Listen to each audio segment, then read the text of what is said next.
commencé à lire très tard.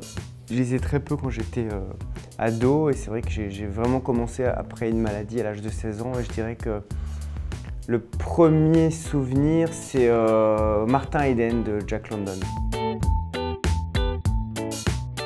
Bah, rien en fait, à part peut-être Picsou Magazine et encore, mes parents ne me lisaient pas de livres et j'ai lu alors les livres pour l'école mais c'est vrai que mon goût pour la littérature est arrivé bien plus tard. Il y en a beaucoup, par exemple L'homme sans qualité de Robert Musil, que j'ai abandonné. À la recherche du temps perdu, j'ai lu plusieurs fois les 3 premiers tomes mais j'ai jamais été au bout. Je garde ça pour mes vieux jours. Alors je dirais pas jaloux parce que je trouverais ça un peu étonnant parce que c'est plutôt de l'admiration pour d'autres livres. Si je dis que j'aurais aimé écrire Un homme de Philip Roth, ça paraît complètement absurde. Mais voilà, c'est un livre de 150 pages qui pour moi raconte toute la vie et qui me fascine. Rituel d'écriture, pas tant que ça. J'aime bien écrire un peu partout, tout le temps. Je pense aussi que quand on a un livre en cours, on écrit même quand on n'écrit pas. Il est en permanence dans l'esprit. Mon rituel favori, ça reste quand même le train. J'adore écrire dans les trains. À l'ordinateur. Mais ça m'arrive de prendre des notes sur des petits cahiers.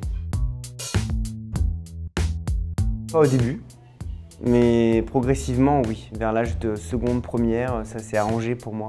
D'une manière étrange, puisque subitement la littérature est devenue toute ma vie, lire, écrire, et j'ai commencé à avoir des bonnes notes en français. C'est soit ma compagne, soit mon éditeur.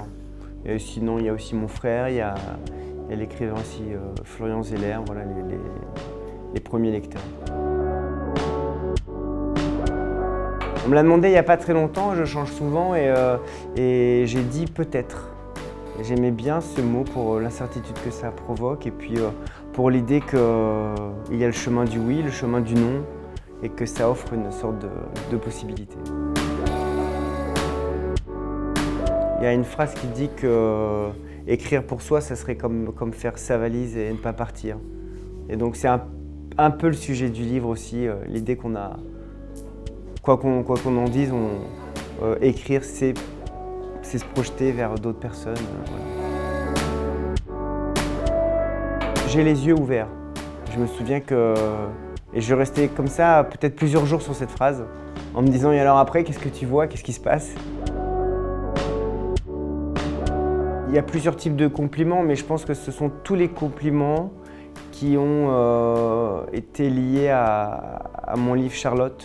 Pas forcément des compliments sur mon livre, mais sur tous les lecteurs qui m'ont dit maintenant que j'ai lu votre livre, je veux connaître Charlotte Salomon, je veux découvrir qui elle était. C'est étonnant parce que pour moi, chaque roman est associé à une musique. Charlotte, c'était Schubert, La délicatesse, c'était Souchon. Et bien pour Le mystère Henri Pic, je n'ai pas encore trouvé la bande originale de ce livre, donc je vous laisse trouver et me faire des propositions.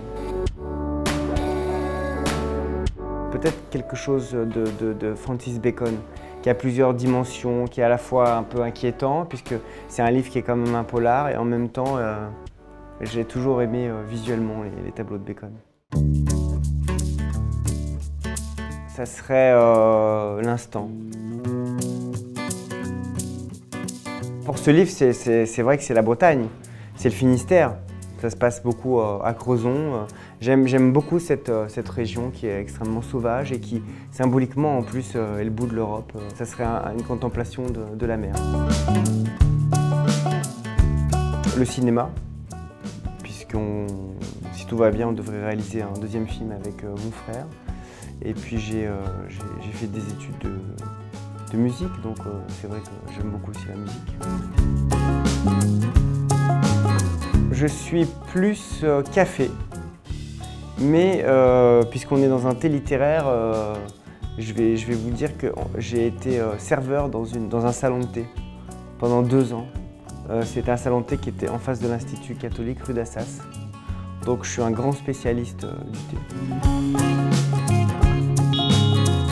Le thé pour moi c'est le soir. Je ne suis pas du tout un thé du matin.